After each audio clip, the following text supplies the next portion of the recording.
And welcome back to another special edition of the Michael Decon program. And yes, my name is Michael Decon, the voice of the voiceless. I look forward to once again serve you those sounds of salvation. First time listeners, turn on, tune in, and drop out. This is a very different kind of show. A place where we don't feel so alone. Let us chase away the light no matter what you at home choose to believe. I do admire you for your curiosity. Live and direct right now on YouTube, and later, of course, rebroadcasted on terrestrial radio. If you can't even believe that, our guest this evening is Mr. Michael Alago, former A&R executive and talent booker. Michael was responsible for signing a number of bands who became household names, such as White Zombie and Metallica, The Misfits, Cyndi Lauper, and many more. You can watch his documentary on Netflix titled Who the Fuck Is That Guy? Thank you, ladies and gentlemen, for allowing me into your hearts and into your minds. Here we are again, on a night like this. The time of Armageddon is here. The hurting of civilization. Oh, it's true. Only the strong will survive. And it's great to see all of you in the chat room once again. I hope you're doing well, wherever you are out there. Much love and respect. And as always, Mr. Mike Hideous, also live and direct. Matter of fact, let's bring them in, and I believe Michael and Mr. Mike Hideous are now ready. What's going on, guys? Michael's muted. There he is. Oh wait. Do we have him muted? I don't have him muted. Do you? He might have muted himself. I think he might have muted himself, yes. But yes, he's here though. But muted for whatever reason. And Mike, how are you, by the way? I'm doing all right. Thank you, Mr. Decon. How's things with you? I can't complain. Doing well, keeping the doctor away. Good. Michael, are you there? Hello there. There he is. Michael, how are you, by the way? I'm pretty good this evening. I'm just sitting in my Chelsea apartment in self-quarantine. I like my solitude, so doing okay this evening. Very nice. Very nice. And of course, you are the star of your own documentary series on Netflix. Who the fuck is that guy? And who came up with that title? Sure. The director, Drew Stone, came up with the title, Who the Fuck Is That Guy? The Fabulous Journey of Michael Alago. It came up because for many, many years, he saw me at shows in the audience, backstage, and that's exactly what he would say to people before he knew I had an A&R position in the music business. So that's what he said. Who the fuck is that guy? So it's stuck. It's clever. It's funny. I think it makes you want to actually go see the movie. Word. And so that's how it came about, because of Drew Stone, our fearless leader, director. Very nice. Yeah, it was actually Mike here who mentioned your name to me, and I kept thinking, I've heard the name before, but who the fuck is that guy? There you go. Yeah, so it makes sense, and I enjoyed it, by the way, first of all. I loved it so much. Yeah, I was just telling Mike here how much you and Mike Hideous both remind me of a couple of my close friends growing up. So I connected with both of you right away. Oh, cool. That's very nicely put, Michael. Yeah, I mean, I'm watching Michael and, talking to you all these years. I thought both of you were both individuals I would definitely get drunk with and raise hell with. So, and the funny thing is, this is another show that we're doing that has we're doing another third Michael show. So I love it. It gets a little confusing. So Michael A, Michael D, and Michael Z. There you go. All the letters of the alphabet. It's good stuff, but I will refer to you as Mr. Alago. Mr. Alago. Out of respect. Sure, Out of why respect. not? Yeah, so what exactly was it about music for you that actually made you get so entrenched with it? Sure. I say this at the beginning of my book that just came out. I am Michael Alago. It's called I Am Michael Alago, Breathing Music, Signing Metallica, Beating Death. I believe that I came out of the womb loving music. At a very early age, living in Brooklyn, there were these television shows like Don Cornelius' Soul Train, Dick Clark's American Bandstand, and Don Kirshner's Midnight Special. And I was attracted to the variety of music that I heard on TV. Music was just something that tickled my ears and my heart. And later on, I just kind of thought, wow, I love music so much that I want to do something in the music business. But in watching play things like Dick Clark's American Bandstand, was I going to rate a record with Dick Clark? On Soul Train, was I going to be a Soul Train dancer? At 14 years old, what does that mean to a kid from Brooklyn? I didn't know, but I knew I felt like I wanted to be involved in music in some shape, way, or form. That happened a couple years later when I was 19 years old. I was going to School of Visual Arts. I was working part-time in a pharmacy on Astor Place. I was taking lunch one day, walking down East 11th Street, and I saw a beautiful building. It was Art Deco, and it was formerly called Casa Galicia. It was a Spanish dance hall. On the door was just a little 8x10 white piece of paper that said Video Club opening. So I just thought, well, I'm going inside. So I went inside and I marveled at how beautiful this Art Deco building was. And there was a man in the balcony, and I referred to him at first as the Wizard of Oz. And it was a man named Jerry Brandt. And Jerry Brandt, which I didn't know at the time, was responsible for the nightclub, the Electric Circus, in the 60s.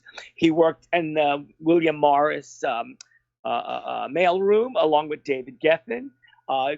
Jerry looked after Muhammad Ali and Sam Cooke back in the day. He discovered Carly Simon and the Voices of East Harlem and Joe Bryant. I didn't know any of this. So he asked me what I wanted. I said I wanted a job. He said, do you have a resume? I said no. He was humored by that. I don't know why. So he called me up to his office. We started talking about all kinds of music, from the Great American Songbook back in the day to what was going on Top 40 radio and in the New York underground club scene. He liked me, and he said, kid, I'm going to give you a job. You're going to answer my phone, you're going to get my mail, and you're going to get my lunch. And I just thought at 19 years old, wow, I think I'm in the music business. And that Just was, like that. that was really the beginning of it all. That's pretty wild. And You were 19. Yeah. You were Yeah. 19 years old. That is correct. Wow, that's awesome. that is pretty awesome. And I must Now- say, Michael, before I let you take over here, Mike, I must say, with all these things going on around the world and of course New York City specifically, I'm sure you've taken the time to realize that, these kind of are the end times, Michael, Mr. Alago, rather. And, there won't be another Michael Alago, just like there won't be another Metallica. You're kind of a part of a dying breed, Michael.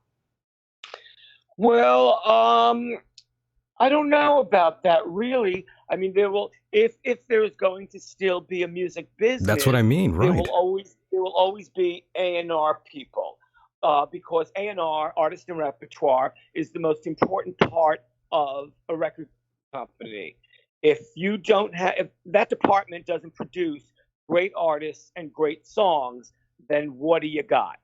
As for Metallica, that kind of special breed of artist doesn't happen all the time. Now, of course, music is cyclical, and there are like-minded artists like them, but they are truly still in 2020 one of a kind. 36 years later, Right. and they're still awesome. They're still playing stadium, and How wonderful is that? Oh, That's I love amazing. it. It really is. I'm referring to the music industry in general. The business seems to not be as big as it once was because of the internet. That's where I was sort of leading towards. Sorry about That's that. okay. Okay. Well, yes, it's a very different music business. I was in the industry professionally from 1980 to 2005. 22 of those years was working at record companies and signing artists, mostly at Elektra Records and Geffen Records. Back then, people were actively buying vinyl and CDs, and uh, that's how you got your music. Record companies were actively working records to radio. There were marketing, publicity, and promotion departments. It was a very big deal. So fast forward, and I can only speak for myself, of course. So in 2005, after 25 years of doing this, I was not feeling well again, and I didn't want the stress. Right. And it was the beginning of the internet, and I noticed a lot of file sharing, downloading, basically stealing. And for me, I just didn't want to be part of that. And we could fast forward just one more time to present day. People don't buy records like they used to at all. We have all these platforms like a Spotify and what is that? I was going to call it Pantera, a Pandora. That's a better name. Whatever those platforms are. So things are streamed more than anything else. Absolutely. Well, yeah, and I guess it's just the way of the world. My hope is that all those records that get streamed, I'm just hoping the artists still get paid what they're due. Yeah. Because it's always the artist that suffers in the end. It's always the artist that gets paid last. So, I've seen a resurgence of vinyl. I think vinyl is the greatest thing ever. The warmth and the sound of vinyl is just beautiful. Amen to that. And I guess I'm just kind of going off on a tangent right now. That's okay. No, That's fine. No, I agree with you. The quality of vinyl is something that's very pleasant to the ears. Oh, absolutely. Sometimes when there are CDs that are mastered and you don't really get the absolute correct mastering, the compression of CDs hurt my teeth and hurt my ears. With you on that. CDs are wonderful, sure, compact disc. But when you get that 12-inch record with artwork and you just put it on the stereo, there really is a big, there's a warmth about that. Right. And there's a roundness, a bigness. You hear literally every instrument that's being played, and it's so marvelous to my ears, vinyl. No doubt. Yeah. Do you think that a lot of artists are going to suffer as a result? Because in my interpretation of what's happening now with the music industry is the only way you can make money is by touring and selling your own merchandise. I mean, it seems to me that the record industry they're not selling CDs. They're not selling anything in a market where people would buy a record from an artist to hear the music. Now all you got to do is turn on the computer. So I guess what I'm trying to say is you've got big bands out there, bands like Marilyn Manson, Metallica, Pantera, all these big bands that are at the level that they're probably more than likely going to stay at. But for other bands that are undiscovered, what's the future look like for them to you? I think it's difficult. I think I think we're at a place now, almost like back in the day. I say DIY, do it yourself, because records aren't selling like they used to at all. Young bands have to know that if you are dedicated to your craft and it's the only thing you want to do, then you better be great at what you do, and you go out and you play live and you have your own CD, and if you have a few bucks, make a video that you could put on all social media platforms, and you have T-shirts, and you have buttons and stickers and hoodies and so on. And that's the way the young bands have to go out these days. It's tough, but you know what? It's not impossible either. And yes, if you're not at that level of a band playing an 18,000 seat arena that sells out, not only are you making that money, but most likely a lot of those people in the 18,000 seater is going to buy a cap, a beanie, a CD, a sweatshirt, your merch. So, it's a lot easier for those artists who are already at that top level tier, A-list artists. But yeah, it's difficult. It just is. It's the way of the world right now. You have to just slug it out if you're young and dedicated. There really is no way. It's like I think it was like a Black Flag book that Glenn E. Friedman took all the photographs for, and it was just called "Get in the Van." Yes, get in the van. That's what you got to do. Get in the van. I believe that book was on Henry Rollins's his publishing label. I believe so. Correct. 1361. Yes. So, Michael, let's talk about your film. I saw the film. Oh golly, I think I saw it in 2017. Probably that's when it started on Netflix. Yes. So, I came across it completely by accident. I was on at the time. I was with this girl, if you want to call her that. Oh no. She told me, she's like, oh, Michael Alago's got a film now. You should check it out. I'm like, yeah, definitely. And I watched this film, and boy, oh boy, it brought me back to when I was a young punk rocker, exploring New York City for the first time. And the great thing about your film is that you had mentioned so many people and talked about so many different locations within New York City, clubs, and it just brought back so many great memories. Oh, how wonderful. It was really wonderful. It was. And I loved watching the film. And for anybody out there who hasn't seen the film or doesn't know about it, it's called Who the Fuck Is That Guy? And I highly recommend, if you're into music, check this movie out because it's fantastic. It's a documentary and it's absolutely grand. And so from there, now you've got a book out. You've got a book out called I Am Michael Alago. And so explain to me, normally I've always felt like there was always the book that came out first, then the movie. But in this case, we got the movie that came out first and now the book. Tell us a little bit about the book, Michael. Well, I think in life there are really no rules. And things happen when they're supposed to happen. When Drew Stone said to me, I'd like to make a film about your life. It took about 3 years. We did it on zero budget, a Kickstarter budget. And once it got on Netflix, it just kind of exploded. Like people from all over the world were seeing it. And just so the audience knows, it's actually called Who the Fuck Is That Guy? The Fabulous Journey of Michael Alago. Right. It's easier to find when you put the whole long, crazy title in there. And so, yes, from the success of that movie, a small book company reached out to me called Backbeat Books, and they wanted to know, do I have more stories? And being in the music business that long, being out every night of my life for 25 years, of course I had more stories. So in a way, the book is a bit of a companion piece to the movie.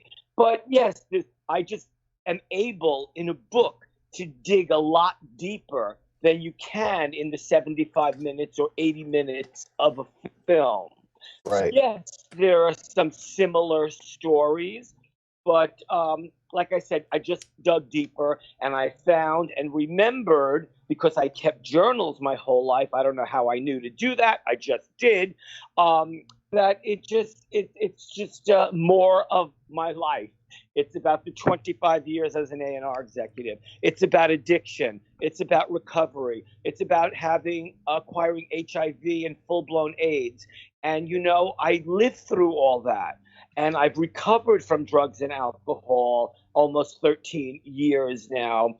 And in my life, I am grateful that I wake up every day. So my book starts off in Brooklyn, and the last two chapters are Blanche, my mom, and Gratitude.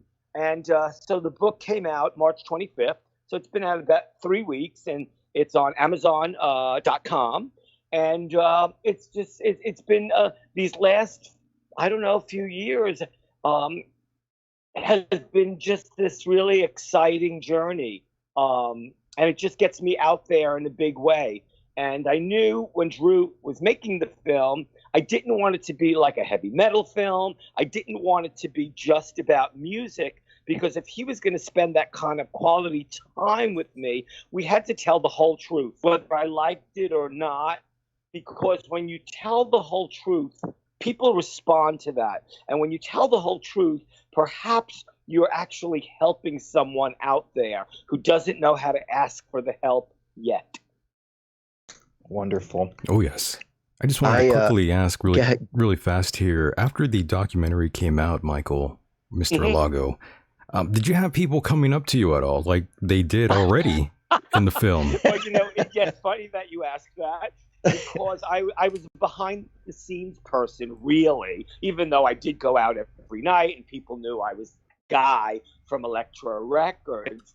But once the film came out, yes, all sorts of people stopped me on the street. And of course they said, "Are you that guy?" And I would say yes.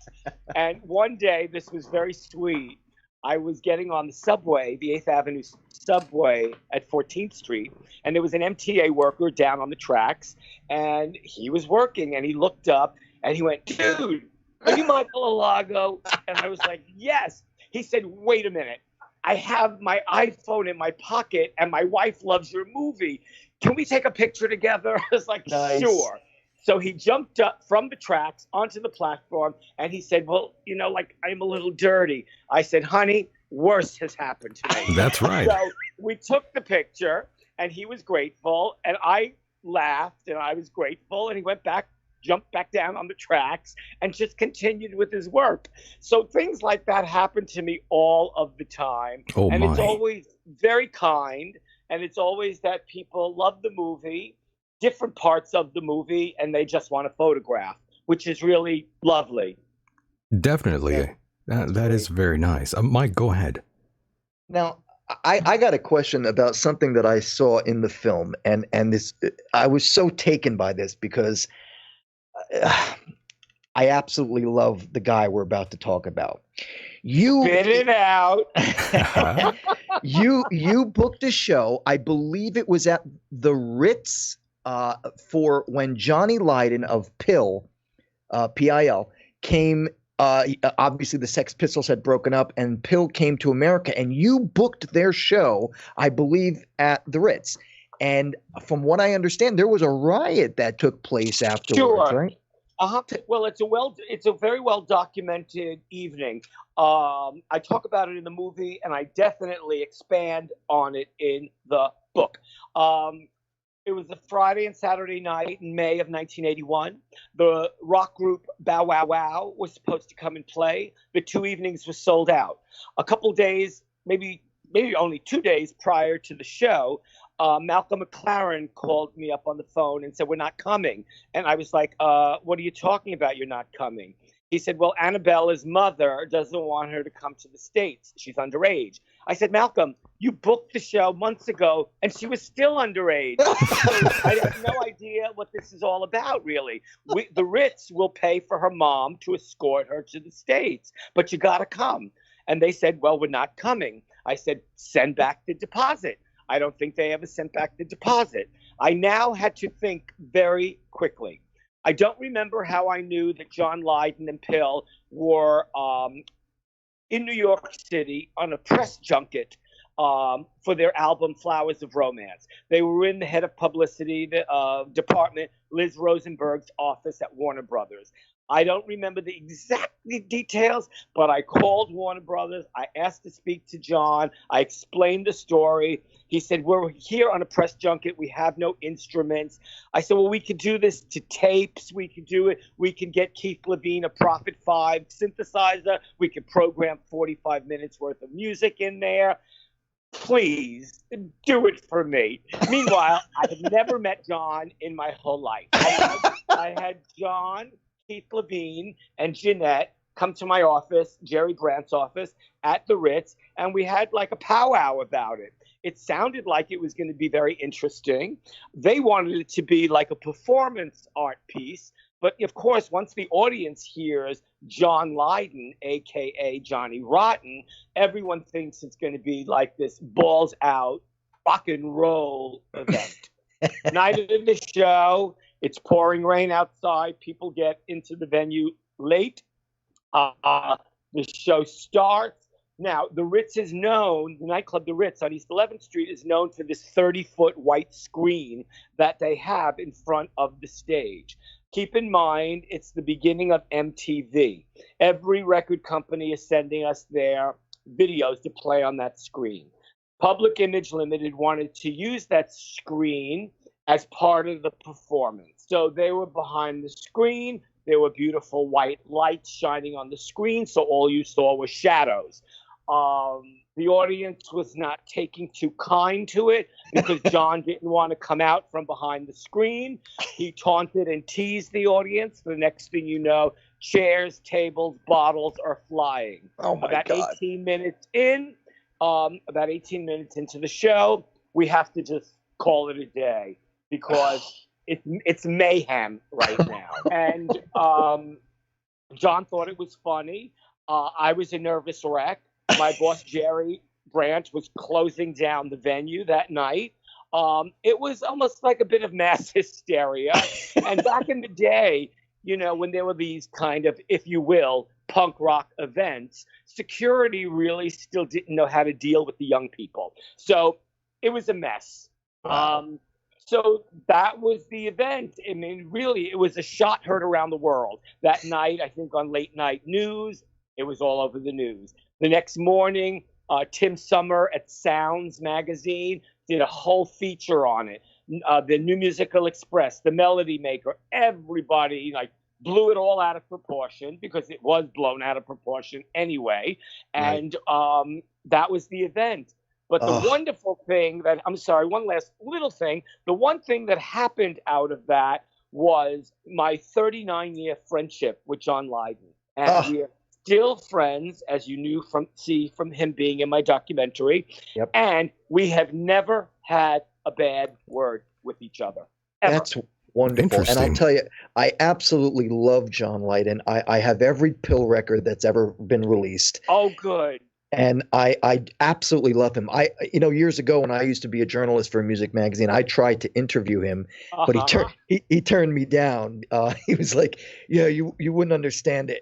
The publicist told me. But that's one of my favorite parts of the whole film is the whole event that took place at the Ritz with you booking Pill. It just blew me away. Great. There you go. You could watch the movie again. You could read the book. It's all there.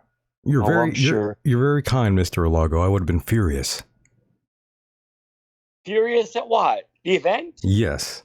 Oh, I think I had watched too much to drink to be furious. and once we were all in the dressing room laughing, it was all good, and hooting it up, and champagne and Novocaine and nice. Whatever else came out. That was the evening. It's the 80s. Right. But even Michael, though, Decon, even though everything like sort of, the shit hit the fan, so to speak. I mean, look at the publicity that came out. Right, that's right. I mean, it was massive. Very true. Well, yes, the fiasco was not supposed to happen. But of course, when something of that scale happens, like I said, and the only way I know how to say it is it was a shot heard around the world because of what happened at that event. That's good publicity. Totally. Yeah. Yes. Oh, I see it from that angle as well. And there's another name that just came to my mind right now, and I'm just Sure. curious if you ever had come across this individual, and I've interviewed him on this show a while ago, maybe 3 years ago now, Michael Alago. No, not at all.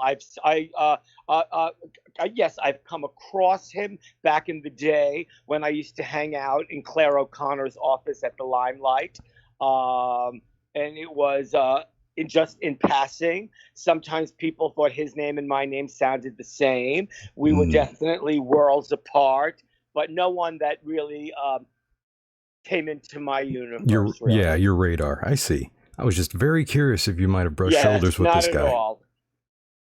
Interesting.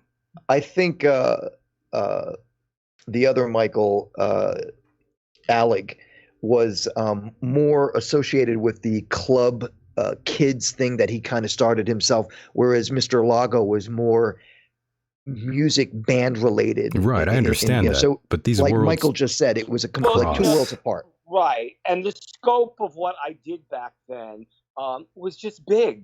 When I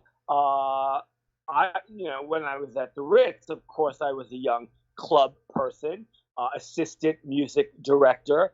I mean, I kind of took things to another level. I wasn't just a kid out there who worked at a club. I was the assistant booking agent there, music director, assistant to Jerry Brandt. And then 3 years later, I started my 25-year A&R career. Wow. So let's talk just for a moment about one of a dear friend of ours, Mr. Peter Steele. What's some of your fondest memories about Peter Steele from Typo Negative? I don't have a lot of fond memories because I didn't hang out with him too much. I think one of the first times I saw Pete and the band was down a flight of stairs on Avenue A in a club called Beowulf. I don't know if there were 50 people there, not even. But we talked. He was very funny. I loved his dark brand of humor. And after that, I think it was, we were not friends or anything, but I would see him out, he would see me out, and that was it. I mean, I couldn't really tell you anything more than that. I see. The reason I brought him up is because that's how I met you. You may or may not recall this incident, but Peter had called me up and told me to meet him at CBGB's, the downstairs where the pizza parlor was. Yeah, and next door, right? Yeah, so we were downstairs. CBGB gallery. Yes, go ahead. Sorry. Exactly. So we're downstairs, and Peter's got his entourage, and I'm sitting down with him, and you walk in. Now, I had never met you before, and you walk in, and you're buying everybody drinks. Peter introduces me to you, and I'm like, we didn't have much to say, but you were very kind. And Michael Decon, just so you know, when I talk about Michael, Michael Alago. I always talk about him in a grand light, because when I sang for the Misfits in '98, Michael Alago was one of the nicest guys.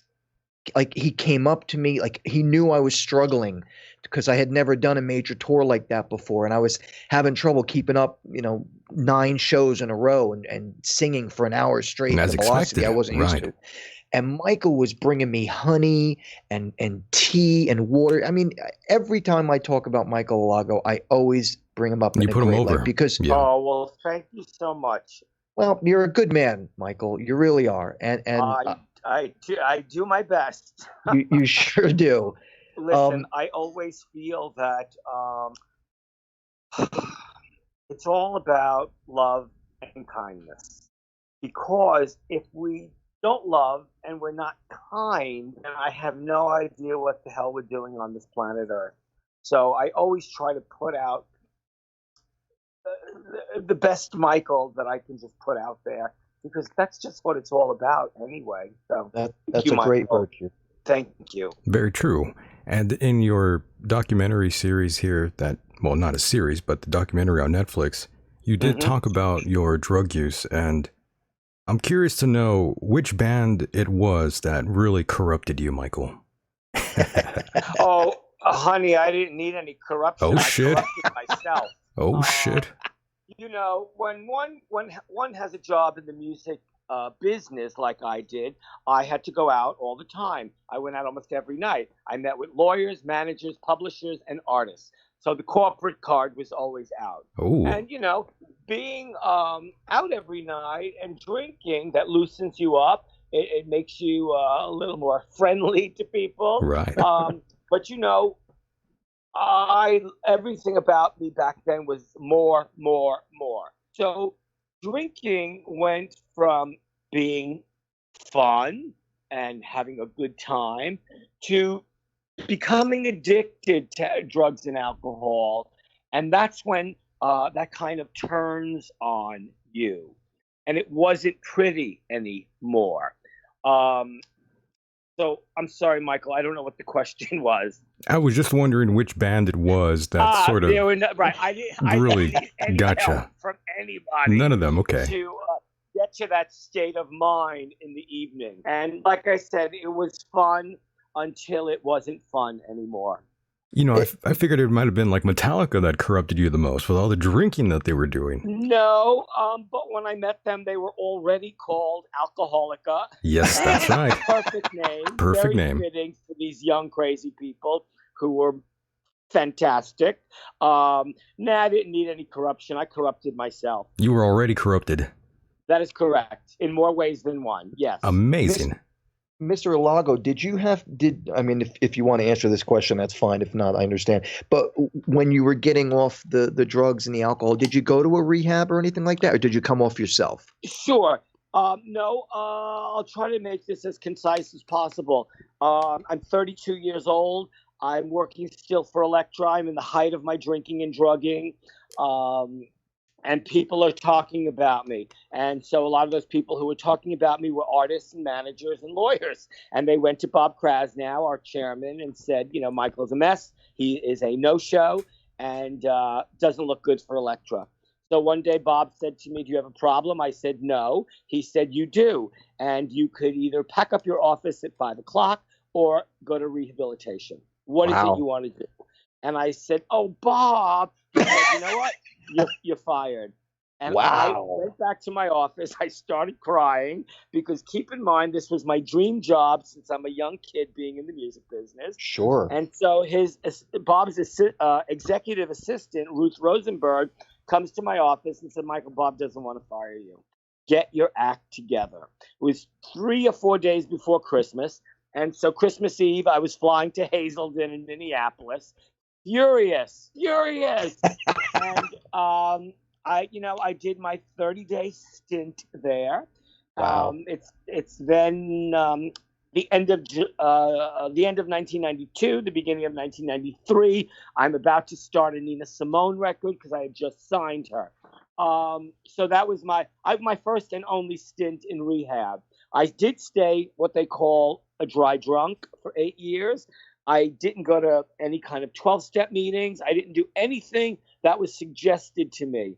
So I was still angry. I was not a happy person. I just didn't want to lose my job. And that's not a way to live. So after 8 years, I started drinking again. And from 40 to 47 were the worst years of my life. Ooh. I wound up in jail. I wound up in St. Vincent's Hospital a lot, thinking that my heart was going to stop. I was in crack dens in New Orleans and don't know how I got there. Oh, my. That's not good. I thought that all that behavior was okay. And one day at 47 years old, I was sick of myself. And I don't remember how I knew to go to a 12-step meeting in Greenwich Village, in the West Village.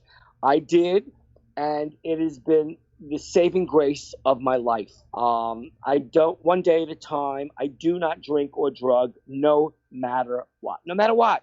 You know, mom dies 2 years ago. I don't drink over it. I need and want to stay present in this life. I need to be a person that is responsible and shows up. And when you show up and people know that they can rely on you, right? You know, there you go. I knew I was doing the right thing. And so, yes, I've been now clean and sober for coming up on 13 years. That's wonderful, Michael. Good times. Congratulations. Thank you. Oh, yes. And what? Good for you, buddy. It wasn't easy, but it had to be done. What exactly was the weapon of choice outside of alcohol? Well, there was beer and Jägermeister and vodka and ecstasy and mushrooms and coke and crack cocaine and, you know, it was all of the above. Sounds like a good time. Yeah, you were living it up. Like I said, more. Yeah, just living life. And again, it was fun for a brief period of time until it's not fun anymore. Yeah. It becomes a very dark world. And I was sinking into that dark world very, very quickly. Never mind that I had acquired HIV and I was still doing drink and drugs with my HIV medication, which doctors don't suggest you to do. God damn. I'm very lucky in the mid-90s when I was on my deathbed, wasting away. They called it wasting syndrome, that I didn't die. And you know what? I had a brilliant doctor, and she took incredible care of me. And, you know, I guess I wasn't meant to die back then when all my gay brothers and sisters were dying from the AIDS epidemic. Right. I guess I was supposed to and am supposed to be here right now for many reasons, you know. So that's why I always talk about being kind and helping other people, because at one point in time I was helped.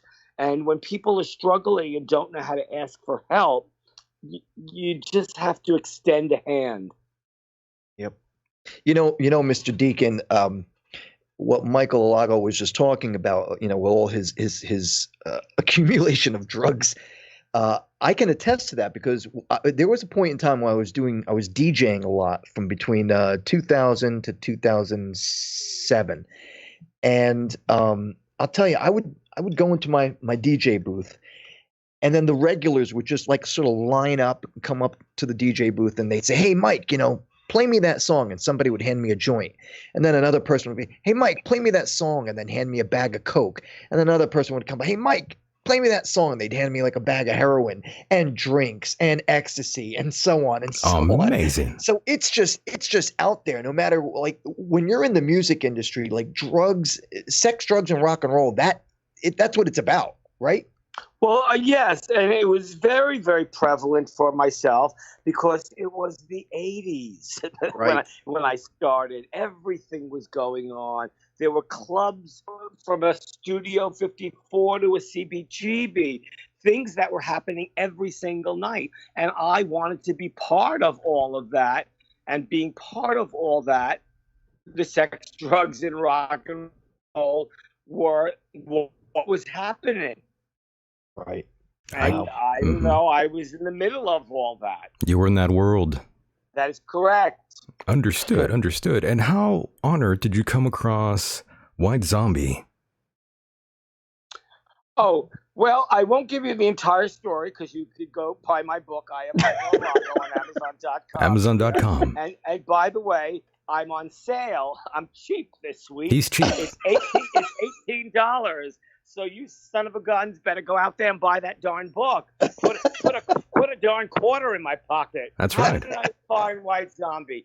I'll give you the short version. Go ahead. My dear friend Daniel Ray, who was a producer and songwriter, worked a lot with Iggy Pop and the Ramones, and was in a band called the Masters of Reality, and also played with Ronnie Spector. Back then, he was shopping 3 bands, Raging Slab, Circus of Power, and White Zombie. He got Raging Slab and Circus of Power signed to RCA Records, and nobody wanted White Zombie. So he said, "Michael, you have to come see this band. Nobody wants them, but I think you'll want them." And of course, I wanted them. I went to see them at a little place under Indochine, a restaurant on Lafayette Street in the East Village. It was a little dank box that maybe it was a bar. It was like a box, and they were playing. And it was loud and noisy, and they had no songs, but there was something about the noise that they were creating. Wait a minute. Wait. What do you mean they had no songs? Well, you know, it was like noise. Yes, you know, it was, I don't know if you want to call it esoteric, you know. It was art. It was art. art rock, if you will. And I just, they were on stage and sweating, and Rob had dreadlocks, and I just looked, I had learned by that time in 7 years into my career that I could only be associated with great, not good. So I honed my skills and my ears, and I was always just hoping as an A&R person that I was making the right decision. Anyway, I fell in love with them as people. I let them know that if I was going to sign them to Geffen Records, we really have to retool this whole band. They knew what I was talking about, and they started coming up with songs, so between Daniel Ray and Andy Wallace, who produced and mixed Slayer records, we came up with an extraordinary first album, La Sexorcisto, Devil Music Volume 1. And I want to give away, there's lots of stuff that went into the making of that record, like Beavis and Butthead, Russ Meyer, the sexploitation film director. We try to get a hold of Charles Manson, and that's all I will tell you about the making of that record. My God. It's all in my book, and it's a really fun read to read about the making of that record and the signing of White Zombie to Geffen Records. Very cool. I'm getting that book tonight. I know. I never knew this. And of course, I must ask about Metallica yet again. Yes. And how old were they when you first came across them? Were they still... Well, if I was 24, they were 21, 22 years old. I figured. Yeah, you saw them. Everybody was young in the 80s. Of course. We were all in our early 20s. They were on a record label That's before. Correct. They were on an independent record label called Megaforce. Megaforce, right. Yes. But Johnny Z, who runs Megaforce, or ran Megaforce back then, very quickly became a colleague of mine. And he sent me a box of records one day that Kill 'Em All was in, and the first Raven record, the first Testament record, the first Anthrax record was in. Johnny wanted me to do demos with Raven because he thought they were going to be like the biggest band ever. So I did the demos. I gave him $5,000. He gave me back 5 terrific songs. But the problem was I heard Kill 'Em All by Metallica. And I had seen them once at L'Amour in Brooklyn while I was still working at the Ritz. I really thought that this was the greatest thing I had ever heard. They were merging punk rock, speed, British heavy metal, traditional heavy metal into this one concoction called Metallica. And seeing James Hetfield, their singer, on stage, I thought, this is a young man who knows how to captivate an audience. He's a ringleader. He knows how to whip a crowd into a frenzy. And I knew that I wanted to be part of that. So I had to tell John I wasn't going to sign Raven. I wanted to sign Metallica. He was furious with me. But, being an independent label with no real means to get an artist to the next level, he knew that he had to let them go. So money talks. So our business affairs people spoke to their business affairs people. And a deal was struck, and everybody walked away financially satisfied. But that evening that I signed Metallica at Roseland, they were part of a triple act bill with Raven and Anthrax. And the great part of that evening was that night Raven got signed to Atlantic Records, Anthrax got signed to Island Records, and I signed Metallica to Elektra. So it's like all's well that ends well. Now, Michael, weren't you involved in Island Records at one point? Was that Island Management? I was never. I never managed. I went from the Ritz to Elektra to Geffen to Palm Pictures. I went back to Elektra. I went back to Geffen, and that's 23 years right there in 60 seconds. Okay, gotcha. That's pretty wild stuff. Metallica is a one-of-a-kind band. Sure. Yes, I agree with you. They really are marvelous. And, to speak of the originality and the strength of these people in 2020, They've been doing this almost, oh God, 38 They're still going. years. And they're still going. And, they're still playing stadiums. That's insane. It's a testament to the greatness and the originality and never, and always doing what they wanted to do and hope that the audience would continue to follow them. And you know what? They did. I still have my Kill 'Em All album, vinyl. Wonderful. And I remember I was in high school. I was a junior in high school, and I was a punk rocker. In fact, I was probably on the edge of punk rock versus hardcore, because at some point I was kind of straight edge. And all my friends were mostly metalheads because there were no punk rockers in Paterson, New Jersey, where I lived. So they would always bring up Metallica, this band that was just rising from the depths of metal, and they just became this huge. Them and Slayer just became huge.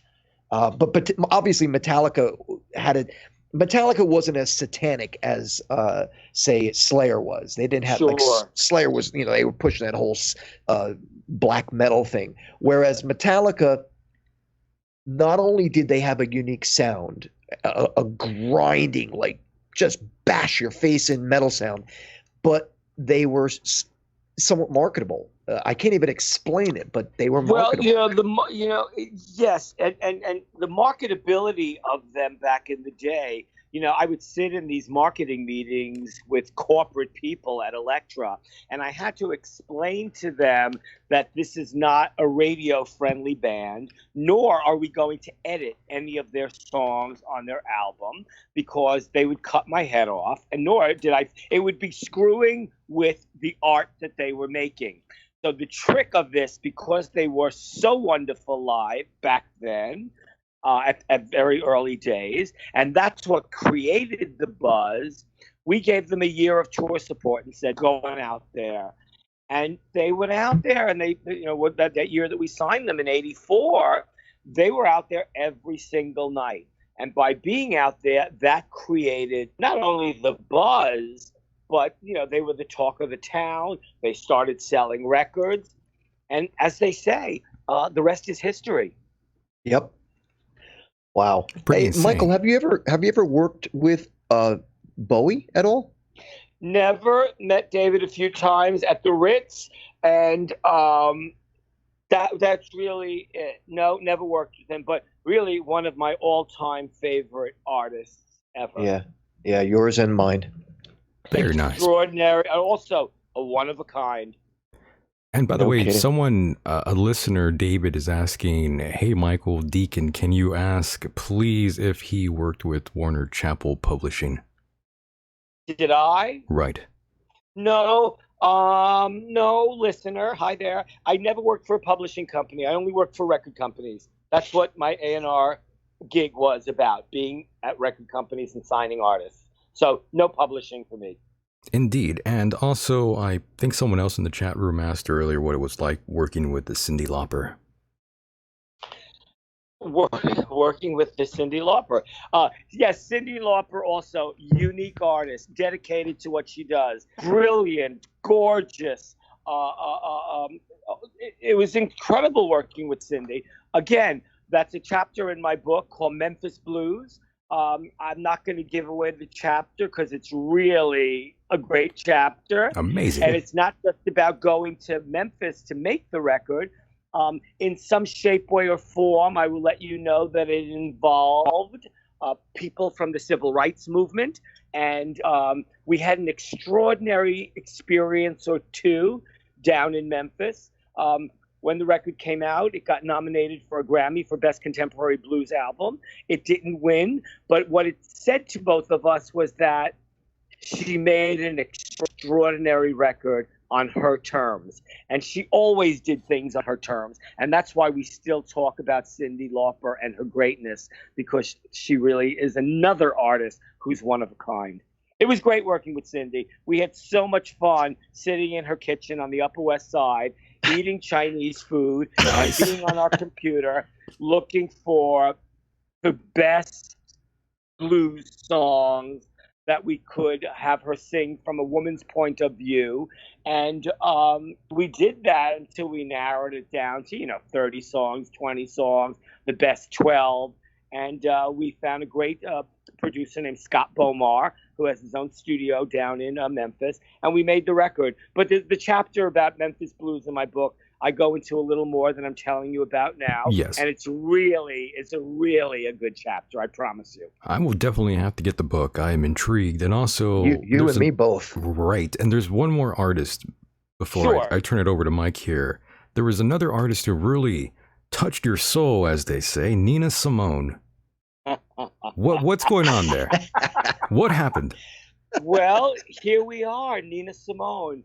And funny enough, or I don't know what the proper word is at the moment. I'm at loss for words all of a sudden. But tonight, April 21st, is the death date of Nina Simone. Right. Yes, Nina died April 21st, 2003. For me, Nina Simone was the greatest artist that ever walked the planet.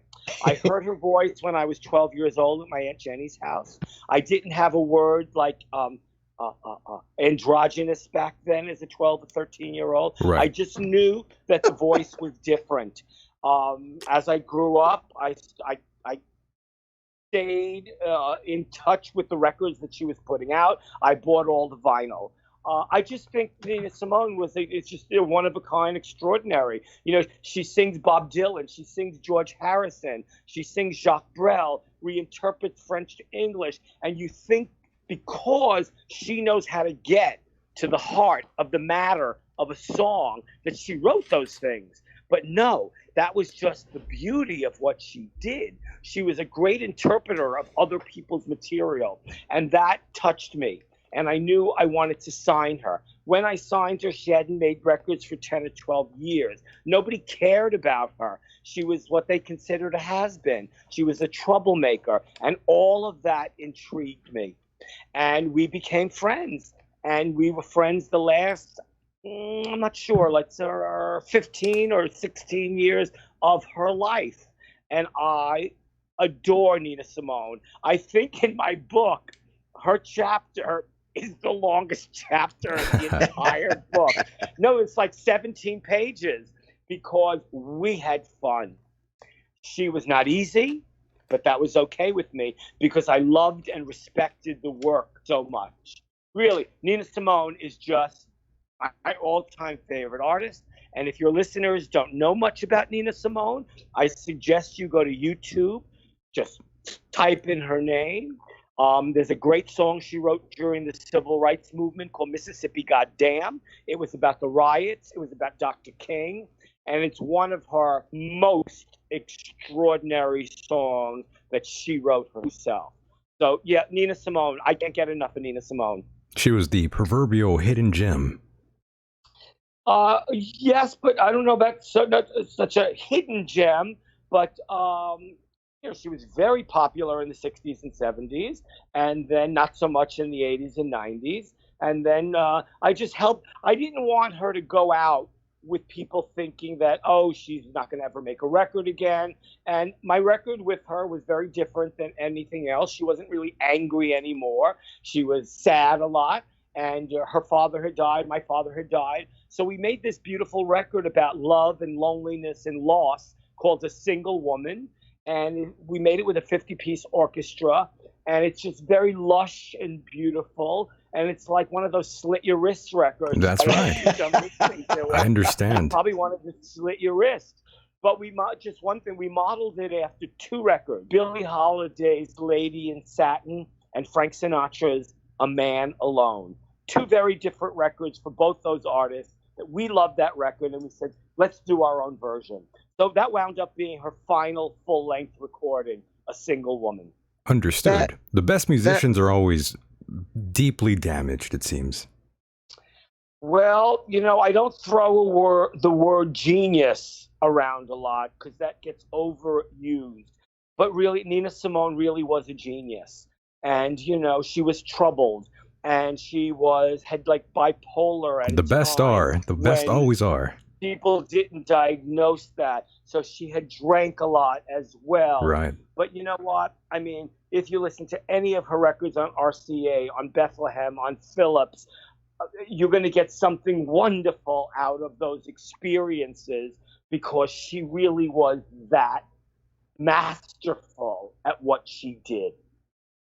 You know, the beauty. And I'm sorry, I could just go on for another hour if you like, but I know we don't have that kind of time. So I'll just leave it at, if I was on a desert island and I could only hear one voice again, it would be her voice. That's how much I love Nina Nicely Simone. put. Nicely put. Go ahead, Mike. I was just going to say the beauty of that story, which fascinates me the most, is that you took this artist who had not done anything for years, and you put her back in the spotlight, and I'm so amazed by that. Well, I felt it was my duty as a music lover and as having a respect for this woman and what she went through, that because I was able to do that, it was my job to do that. I wanted to do that. I thought she needed another shot. And it just bolstered the last 10 years of her life. Our being in touch all the time and knowing we were going to make this record. And it was just really an extraordinary experience. I mean, she's a person who will live in my heart until the very end. Yeah, rest in peace to her. Yes, indeed. Rest in peace, rest in power, rest in paradise, a wonderful Nina Simone. Amazing. And of course, aside from Nina Simone, who else was your, I guess, favorite artist that you signed? Well, you know, this is a little corny, but it's like when you say, "Who was your favorite child?" You can't go there. That's true. Go there and respectfully, yes. Everybody else. But I really did have the privilege of working with everyone from Metallica to Rob Zombie to Nina Simone to John Lydon to Cyndi Lauper. And you can only imagine, by name dropping those names that I just dropped, they were all extraordinary and very different experiences. Very special too, yeah. When I'm on my ear is on the phone, my left ear with James Hetfield, and I have to say, hold on, and Nina is on the right side. I have two jugglers. Those are very different experiences. One is happening all at the same time. But I knew I just was good at my job, and I knew how to juggle these people. And I never signed anyone that I wasn't fully passionate about. Even when people said, "Oh, that rock band is going to be big," that's nice. I hate them. So I was really very select about who I wanted to work with. And I felt in my heart of hearts, I knew what greatness was. And that's what I always looked for. I can respect that, no doubt. And Michael or Mr. Yes. Alago, these days, what kind of music are you listening to? I'm curious. Okay. No, I laugh only because at one point in my life when I was drinking and drugging, I sold my vinyl collection. Oh, no. Worst idea. Not good, not good. World. Not good at all. So I've been collecting vinyl again. And most of the vinyl has been singers from the 50s and 60s, whether it's Frank Sinatra, Tony Bennett, Johnny Mathis, Joe Stafford, Francis Faye. It all depends on my mood. I love all those bands, those singers. Well, they were great. They were great singers. But right now, I still love heavy metal. I love the noise. I love the darkness. So a couple of records I've been listening to is Venom Inc.'s Ave. I've been listening to there's a little band I just got signed to Century Media called Ether Coven. And their record is called Everything is Temporary Except Suffering. Wow. I love that. I don't know. I love a New York band called Black Anvil. There's a British band called Gallows. They made an extraordinary punk rock record called Grey Britain. So I don't know. There's it's a Ministry. I'll always love Ministry. I love David Bowie. My tastes are varied depending on my mood. If I know I'm going to be going out for some raucous night, I might put on Rain and Blood by by Slayer, and gets me going until I'm out the door. If it's Sunday morning and I want to chill, I'll listen to Tony Bennett maybe. I love that my ears were never, and my heart was never just attracted to one form of music. And I think that's what helped me in my A&R career too, listening to all kinds of music. And now collecting vinyl, which I've been lucky enough to find a lot of mint condition stuff on eBay. Like I just found a Duke Ellington Mahalia Jackson record sealed for like $6. And it was like, oh my God, I have to get that right this minute. So I've been collecting vinyl again, and I'm happy to do it. Very nice. That reminded me of Anvil, the band. I'm not sure if you ever came across the story of Anvil, which you could find online. Oh, yeah. Great guys. I love Lips, the singer. Very underrated band in the United States. They never made it like they thought they were going to make it. Right. But they were a power trio that the metal community respected. I believe they went away for a long time, and then that well-deserved documentary came out, and it kind of helped put them on the map again.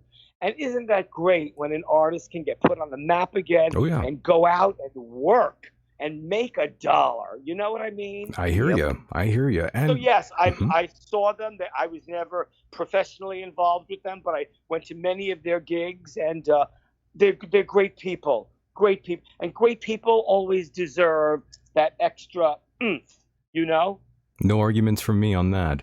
And Michael, I got to ask you, what about current music today? What are your thoughts and opinions on, today's music scene, if there is one left? Well, I mean, it's a little shaky. There's all kinds of music out there. I've never been a person who listened to top 40 radio, although I do love a lot of these gals out there. I love Dua Lipa. I love Lady Gaga. I think Alicia Keys is absolutely brilliant.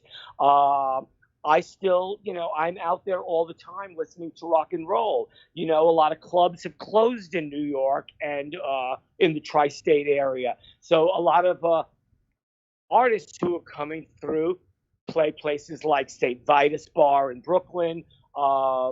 I don't know if I completely answered your question, but there's always going to be all types of music coming out there. I've never been one for the popular music on the radio. It just wasn't my thing. For me, it was more like fluff, and it was catering to the masses. Right. And those kind of things mostly didn't speak to me. But you know what? There's always music out there to be had by all types of people who want to hear top 40, or they want to hear heavy metal, or they want to hear old school singers from the 40s, 50s, and 60s.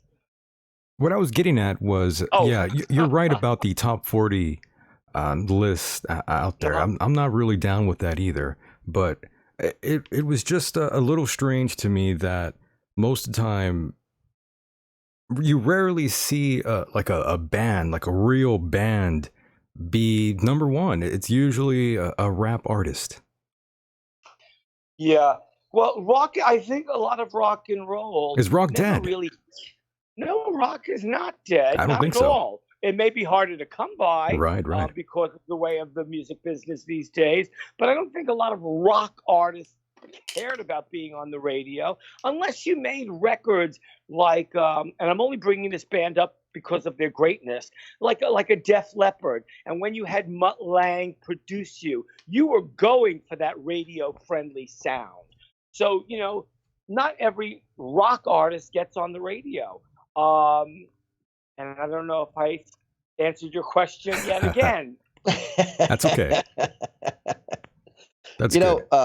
For those of you out there who don't know Michael on every level of efforts that he puts out, some of you might be surprised to know that he is also a photographer. Oh, that's right. Yes, I take pictures. I have 3 books out, and it's mostly pictures. I photograph men. I photograph men who are scarred and tattooed because that's what I like looking at. So I have 3 books out of like male erotica. I'm working on a portrait book right now. And for you women out there. I only shoot. What? I said for the women out there, they'll like this. Honey, the women love it. And all my gay friends love it. So the guys. There's always something to look at, honey. We need good visuals out in the world. I have to admit. Yes, please. I'm sorry, I don't mean to interrupt, but I was going to say I have to admit I've seen your work, and it is really fabulous, and I really enjoyed some of the imagery that you got with some of these guys who are, in most cases, they're very well built. They're brutes. They're not models. They're not homogenized. I want to take a beast and get something out of him, so that when the viewer looks at the picture, this person looks somewhat approachable, so that then you can get involved with however you want to get involved with the picture.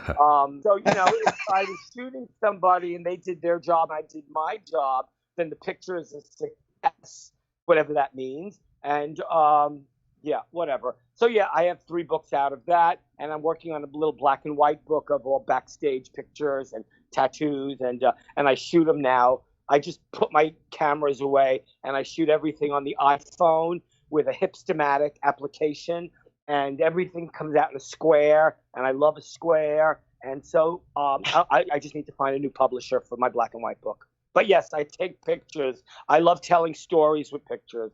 And now that we're in quarantine, I've mostly been shooting still life of flowers, all different kinds of flowers. I'm sorry, just that shooting of flowers is my little homage to one of my all-time favorite photographers, Robert Mapplethorpe. And Michael, it's funny you bring that up, because I'm a professional photographer these days, and I had never, in all my years, I've been doing photography since I was about 16, actually even younger than that, because my father was a professional photographer. Oh, how great. Yep, and he had a studio. I was developing film at age 13. But what I'm getting at is, you mentioned the flowers. Now, I became a professional photographer in 2009, and it was at that point in time that, for the first time in my life, being the artist that I am, I paint, I draw, I do all kinds of, creative artwork. Sure. Never once had I ever considered photographing flowers. And then I got my first camera, and I began to photograph flowers, like up close, really up close. And I'll tell you, not to brag, but some of the best pictures I've ever taken have been of flowers. Oddly enough, Mike Hideous takes pictures of flowers. Back to you. No, they don't. But yes, I just think flowers are so beautiful that I just love photographing flowers. Me too. The colors, especially in spring, the vibrant colors that come out, they're great to photograph. Mm-hmm.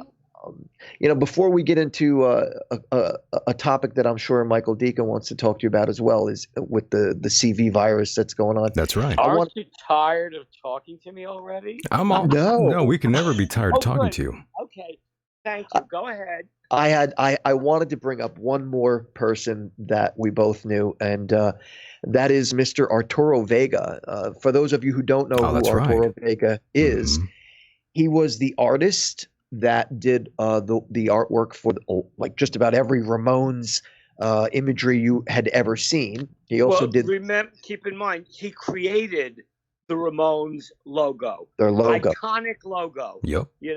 You see people walking around these days with Ramones shirt. They were not at CBGB. Right. It's just one of those T-shirts that you gotta have. It's iconic. I'm sorry to interrupt you. Mike. No, that's quite all right.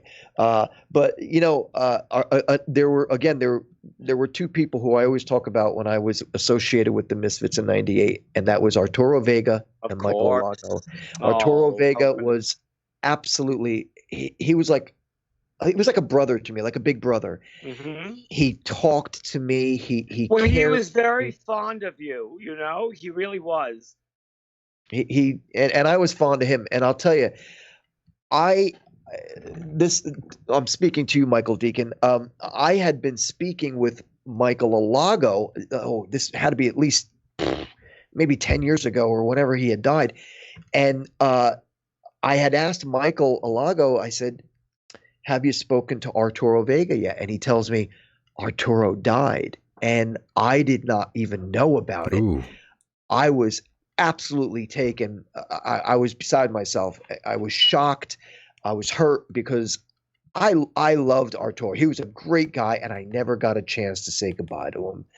Well, a lot of us didn't, unfortunately. It happened rather quickly, that he was suffering for just a bit of time of cancer, but he really was legendary. You know, here was this person who came from Chihuahua, Mexico, and was washing dishes at Orange Julius back in the day, and he knew that he was an artist and a painter, young then, and he hooked up with the Ramones, and he created our iconic logo. He became their lighting person. He also, in the very end, got the city of New York to name East 2nd Street and the Bowery Joey Ramone Place. Arturo was a force to be reckoned with, and I tell some very funny stories about him in my book that are involved with cocaine, Nice. and hustler bars. All right. Not giving a shit about money, like when we almost lost 23 grand in the back of a taxi. Holy. Because we were so out of control. Yeah, Arturo was really a beautiful human being. Extraordinary. Yes, indeed. Yeah, that logo right there, Mike and Mr. Alago, I must say it's quite classic and very iconic, very much like the Misfits Fiend logo. Those two logos stand out from everyone else. Yep. Well, yeah, I mean, you don't even have to put the words Misfits on that skull, and everybody globally knows everyone that's knows. A Misfits t-shirt. That is extraordinary. You know, that doesn't happen with everybody. Yeah, that's some heavy shit right there. And of course, yeah, you are wearing a Ramones t-shirt right there, right here on Skype. Yep. There's my little face. There right you are. There you go. Ramones, always. Amazing. Was that picture taken in Arturo's? It looks like his wall, the brick wall. You know what's funny? I think that was taken somewhere in like Greenpoint or Bushwick. Okay. A dear friend of mine who passed, his name was Isaro. He was also Mexican, I believe. He just took that picture of me out on the street, and I liked that star behind my head. So I said, let's just shoot the picture here. And it was a happy day, so hence the smile. Very nice. And of course, we have to bring this up. You are currently in New York City at the moment, correct? Yes, I am. And what's it like out there right now? It's a ghost town. It's empty. As everybody knows, we're in this pandemic, the coronavirus, COVID-19. It feels insidious. It feels like I've traveled back in time to the AIDS epidemic. Right. Now, you know, it's what's scary. I'm looking out my window right now. I have a little terrace. I see how beautiful the lights are at the World Trade Center. I'm looking down 8th Avenue, and maybe I see 2 cars. It's a ghost town because our mayor, the wonderful Governor Andrew Cuomo, has given the mandate that everyone really needs to stay home. And if you go out for groceries or a pharmacy or whatnot, you must wear a mask. We hear about people who get sick on a Thursday and they're dead on a Monday. And, you know, like a friend of mine recently said, oh, Michael, you watch too much TV. No, it's the truth. It is. We hear about it. It's a pandemic. It's hit all 50 states. Some places like New York and New Jersey more than others. So you know what? Whether we like it or not, I always tell people in these times, you got to stay home, stay safe, only go out if you need the essentials, wear a mask, wear your gloves, and do your best to amuse yourself when you're home. You're going to have for to. Me, I'm lucky that I like my solitude. I like that I can speak to people like you because I have a book to promote, and the book can be gotten online. So I'm trying not to lose time or momentum with the book. I love creative writing. I love making collages. when we hang up, I'm about to go into a David Lynch rabbit hole and watch every single episode of Twin Peaks, which began in 1991. But there's a prequel called Fire Walk With Me. So I didn't realize what time it was when we started this, so I just stopped the movie in the middle of it. And when we hang up, I'm going to make my little avocado dip with my blue corn tortilla chips, and I'm going to rock out to David Lynch. Nice. Well, I'm glad you are staying with a very optimistic mindset of everything that's going on right now. It's almost like the end times, right? Well, I hope it's not the end of days, but it's very serious, and I just try to keep a good attitude, and I try to have my friends keep a good attitude as best they can. And let's hope that they do find a vaccine for this sooner than later, because it is scary. Everybody had to cancel tours.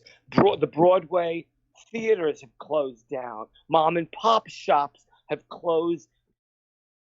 Don't know even they're going to be able to open up again because of the amount of time and money that they have lost and are losing. So it's I think it's a very troubling time right now.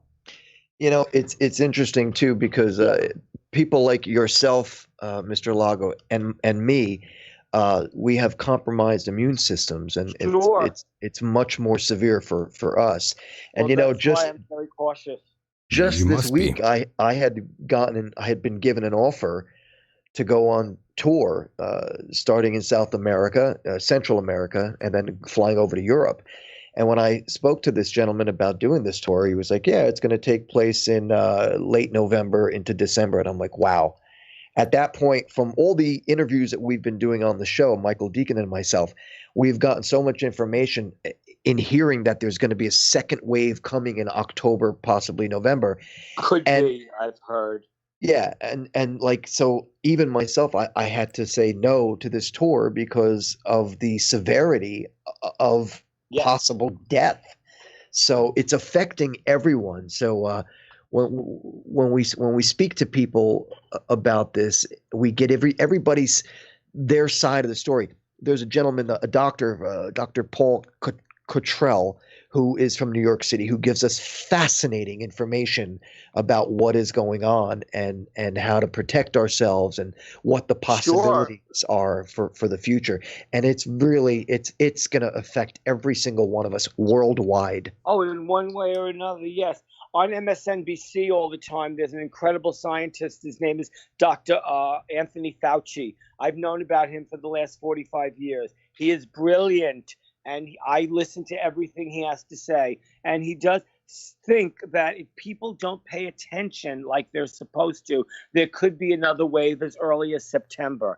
I just saw on the news that there are some states down in the South, they've opened up the beaches. They want to open. Yes, of course, people want to get back to work, but not at the expense of, how do you know that the person that you're standing next to doesn't have it and they're asymptomatic but still contagious? It's a very tricky time right now. And so whether we like it or not, I think I'm following what the healthcare professionals are saying, and I hope more people than not are doing the same. It's scary, Mike and Michael. Yeah, it really is. It's something else. We have not lived through anything like this before. These are historical times, Mr. Alago. Yes. And yes, indeed. We have to take this seriously. I mean, there's a man by the name of Bishop Gerald Glenn who died 2 weeks after saying, "I firmly believe that God is larger than this dreaded virus." You can quote me on that.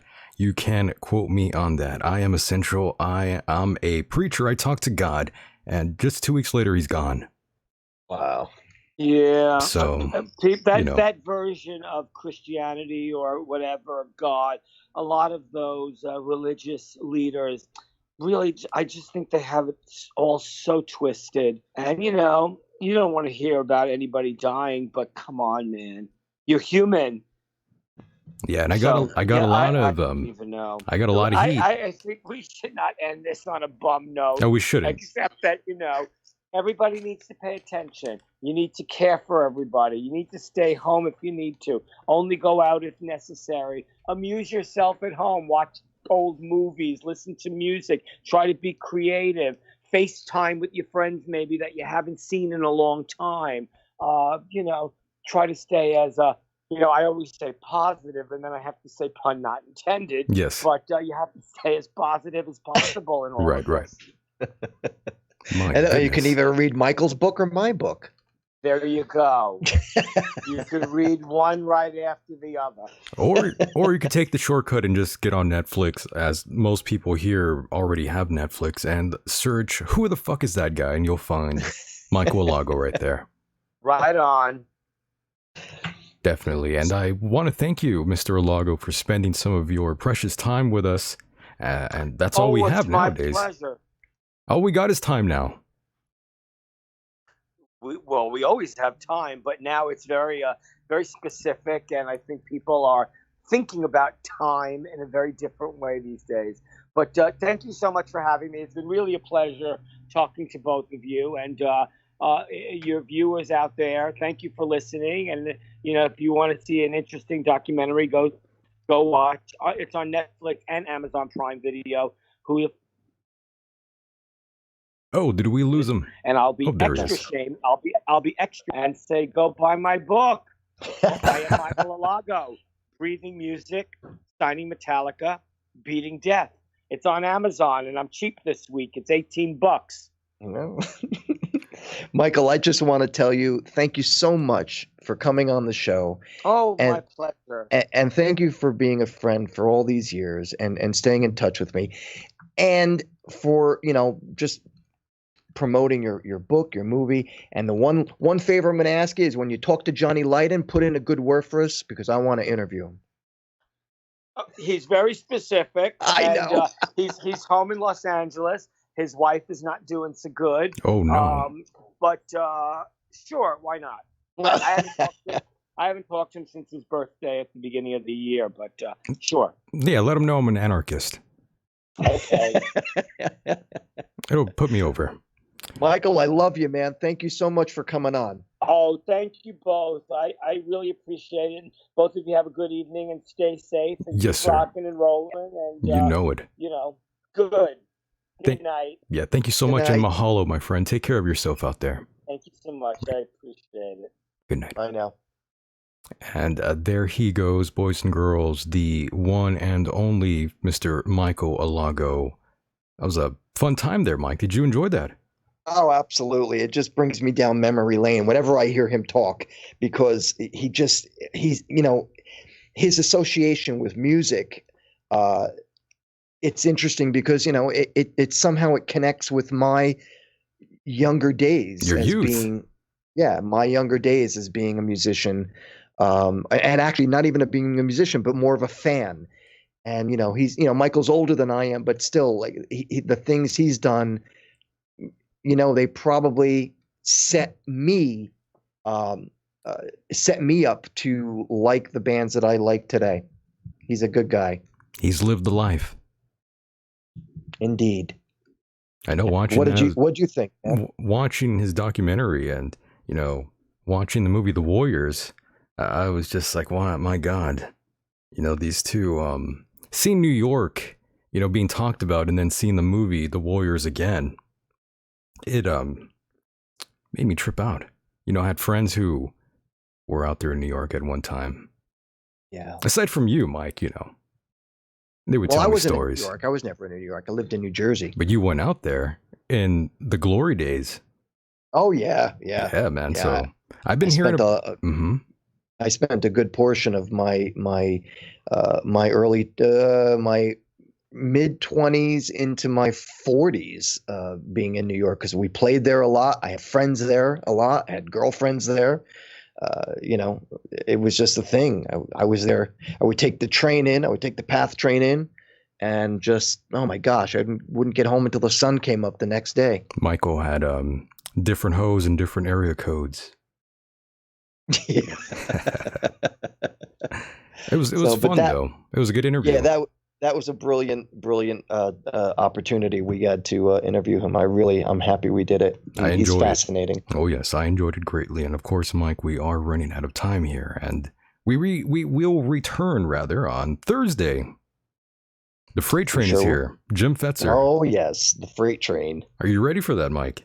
Yeah, I'll just turn my microphone off. You just go with it. You're just going to mute yourself. I might just mute myself, too. Yeah. Just hand the show over. Might as well. Let him take over. Oh, brother. Oh, I love Jim. Indeed. He's a good guy. He brings it out. Well. He means well. He brings it all out, and he lets it all out, and that's what I like. He sure does. Gotta love that. So, Mike, definitely say good night and plug anything you'd like before we shut this shit down. Thank you, sir. Thank you, Mr. Michael Decon, for having the show tonight and having Michael and myself on and blah, blah, blah. If anybody is interested, I will be having some new T-shirt designs as well as other merchandise coming up this week on my music website and my art website. My music website is MikeHideous.com, and that's MYKE. And my art website is horribleartwork.com. And as I said, I got new T-shirt designs that are coming out probably next week, but they're going to be worked on to be on the websites by probably Monday. Fingers crossed. So look for them. If you want to get in touch with me, you can also reach me at facebook.com/hideousmike, and that's MYKE. Thank you, Mr. Decon. I had a great night. Very nice. I'll talk to you soon. All right, brother. Thanks, everyone for listening. See you on Thursday. Take care. And there he goes, the co-host, the one and only Mr. Mike Hideous. And of course, if you have not subscribed to the YouTube channel, don't forget to do so. And of course, if you want to take us out on the road with you, that's if you are driving, and oil prices drop below zero for the first time in history, and you have an aux cable, definitely download the podcast rendition of this program on iTunes, Stitcher, and of course CastBox and Spotify. International listeners out there, thank you so much for your support. And we will return Thursday with the freight train, Jim Fetzer. Now, as I like to say, there's nothing more frightening than reality. I hope you all well out there, wherever you may be on this island Earth. And with that said, the world is a mysterious place, and life itself is a mystery. Until next time, mahalo.